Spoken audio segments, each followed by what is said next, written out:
Welcome back, learners. This is one of the concluding session of MPRS subject, that is Manpower Planning, Recruitment and Selection from MBA Semester 3.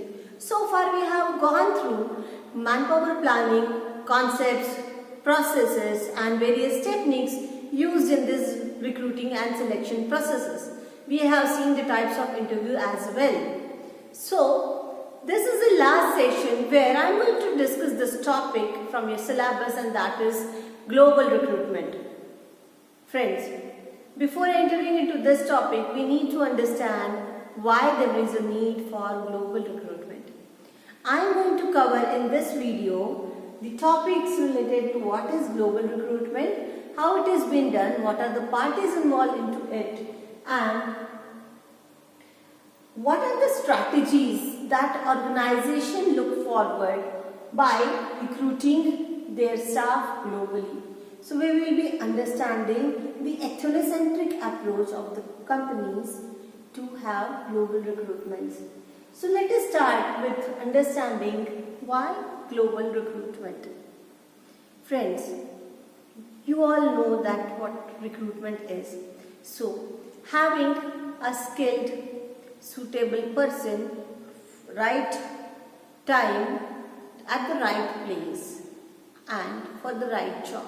This is what is recruitment is about. Now when we are talking about recruiting our employees globally, it would be definitely a challenging job, and we will have to think how to do it, how to implement it, and why this global recruitment is needed. So, having such talent from across the globe and employing it again globally throughout your all business branches is about global recruitment. Now, the sources for these recruitments will vary. So, why and when the companies goes for recruitments globally, let us understand. Let's first have an overview of what types of industries there are in the market. So as you can see here, there are many industries in which companies have become conglomerate, or they have gone global, international, or we can say there is an ethnocentric approach. They are big conglomerate or big umbrella brands. So these companies are from the sectors of IT enabled services, banking, finance and insurances, then oil and gas. There is also electronic industry, there is cosmetic and personal brands, there are textile industry, even the education industry has become global nowadays because many of the universities have been started purely through online mediums. There is also a niche aviation industry, then there is chemical, oil and gas, manufacturing and so many. So I'm just calculating them so that you will have an idea that are these companies having their global footprint, and if they have, then are they really employing the people from their own base country, or they are hiring people from the local markets? Yes, you are right. They are hiring from the local markets majoritarily, especially for the executive or first ground level jobs, because the local people have better knowledge about the local markets.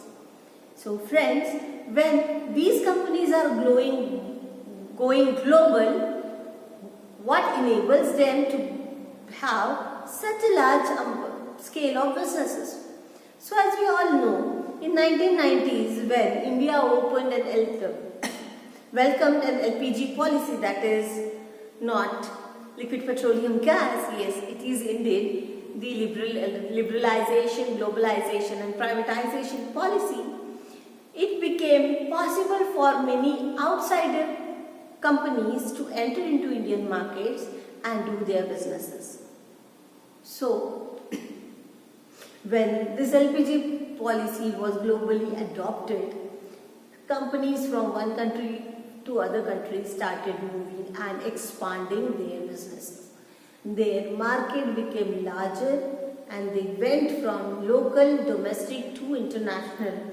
So these companies to go international would require global opportunities which are already present, and most of the countries are allowing them to do their businesses.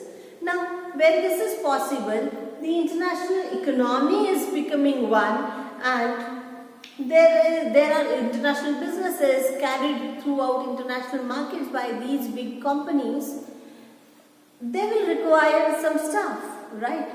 And having your own staff expertised in that particular area and moving it from one place to another, it's not always feasible. There are big cultural gaps, cultural differences, and it requires a time to adopt those cultural differences by understanding, which is quickly not possible. So what these companies can do, they can simply hire people from the local markets wherever they are reaching or working, and this will help them to have their hold and control in the local market through this employee chain. That is the reason why companies go for global recruitment. Then if people from or employee from the base country are moving to other country, they have many issues like work permits, visa permits, etc. And it is not feasible possible for every employee to move to that place. Employment regulation is also a key factor that makes companies to take the advantages of these global opportunities and hire people from the local markets. The better local management is possible, and also cultural gaps and work styles need not that much time to spend on to learn them. So these are some of the basic reasons I have noted down here, which are the needs for global recruitment. So there are three factors or three components, you can say three players that run to the global recruitment. Those are these organizations who are going global or having an international market. There are recruitment agencies who make it possible for these companies to pick such people from the local markets, and that we can call it as a talent from the local market which is acquired and managed. So there is a skill search, there is a talent hunt, there is a local control and time saving activity possible by global recruitment. Now I am frequently using this global recruitment. Let us simplify it. So you all know about the Mihan project in Nagpur city. It is having units of many other companies. One of them is Boeing and run by Tata. So Tata Aerospace Limited, that is Tal Manufacturing Limited, is running a project or running a business where it is processing the parts of Boeing's aeroplanes. So Boeing is an international company. It is an international company and it is US-based company.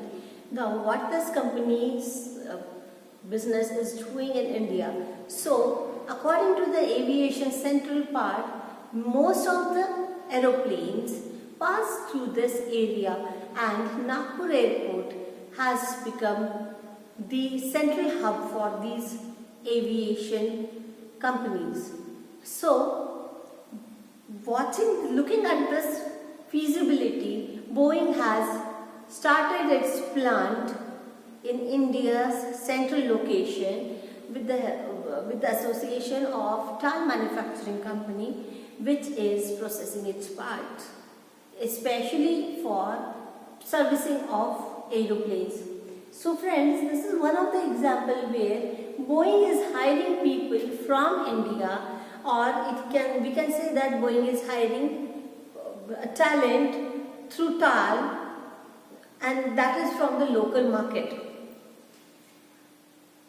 So this is a local recruitment strategy wherein improved quality and greater cultural literacy is already achieved, and a global partner can be found out. The companies can enter into partnership ventures or joint ventures or franchising their products, so that standardization of the technology, standardization of the quality can be maintained. We all have various examples in front of us, but we do not know what they are of. So you can identify Domino's Pizza, which is your favorite.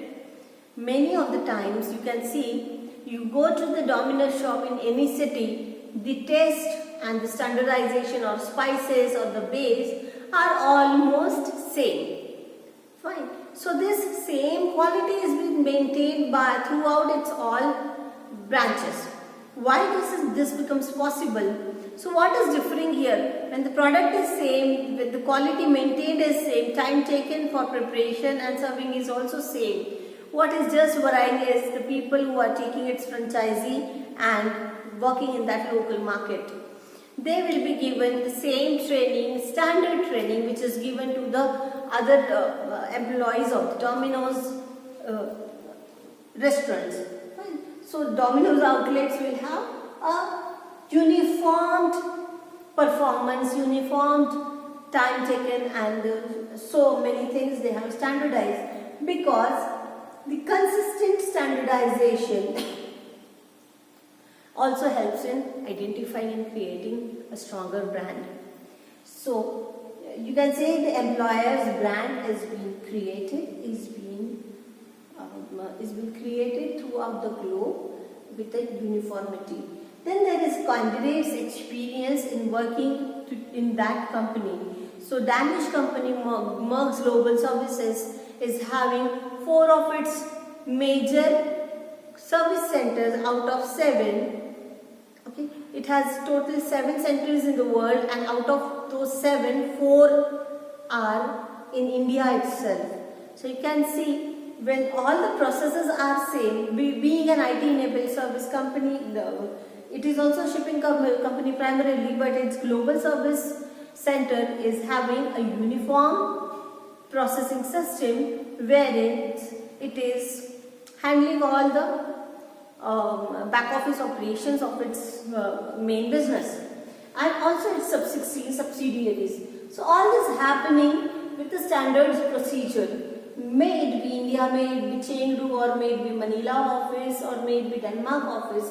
Throughout their offices, the standard operating procedures are almost same.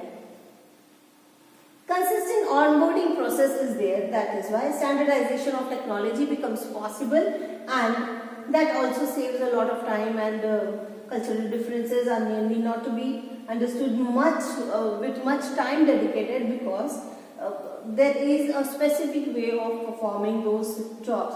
Also, employee referral programs are being done so that the people from the known sources can be recruited. Data analysis of the global market is becoming possible when we are talking about global recruitments. So friends, what we are doing with the recruitment strategy is we are finding a global partners, we are having a better ability to source the candidates which are skilled, and quality is being tried to improve. But just give it a thought, that is it feasible to have an international candidate to operate your basic computer operation? No, right? That means this talent which comes from across the borders has to be also serving to the cadre 3 or 4 of the top management, so that it becomes feasible to have that talent and use its knowledge in the home country or base country. So the applicant tracking system becomes possible when people are approaching to the company. So company has its own tracking system, and it can know, as we have talked in the previous lectures also, that it is possible for the company to know from where this lot is coming. Are they a country or region specific people those are approaching to us, and why such reasons that can be identified. That's why we are talking about the data analysis of these labor markets. So it can give you some trends if identified similarity. Digitizing the recruitment is becoming possible nowadays. Leveraging virtual meets, especially after the pandemic. The people who are into IT businesses and working from home, they are using this. They are, and if you would have into an offline business, can you imagine how difficult it is to make new connections by devoting so much of time by visiting places? Now it's just an online, and it's just about one group where you can get thousands, hundreds and thousands of contacts at one time. So online connecting and networking is becoming possible, is becoming stronger. And communication with the talents is also becoming possible. So this is the advantage of global recruitment. Why companies are being so much into these factors. So friends, let me tell you some of the statistics. As the pandemic situation has created panic, many of the companies have started retrenchments. Just before 2 days, there was a news that one of the Malaysian aviation company has retrenched its 3,000 workers. So these companies, these aviation industry companies who are badly hit by the pandemic scenario, will have to lay off their employees, whereas such companies who are getting more and more business, like TCS has recently announced that till December end 2020, it will be recruiting 20,000 of the freshers. So when other companies are laying off, some companies are hiring in. This is why this is happening, because it is just those industries that have been hit or made happy by this pandemic situation. So as the businesses are coming in, they will be starting hiring. So these companies will also hire people from the locals and state markets, so that they can process for their international and national clients. So if they are processing for international clients, they will give the local people such training which will be standardized, and processing becomes smoother, easier and uniform. So friends, one more thing is, after the recession of 2008, 2020 is a bad year on those terms. Fine. So as the statistics predicts, this will be 10 times worse a scenario when the recruitments are coming and global unemployment is going to increase. So I would request, if you are having any opportunities, please grab them.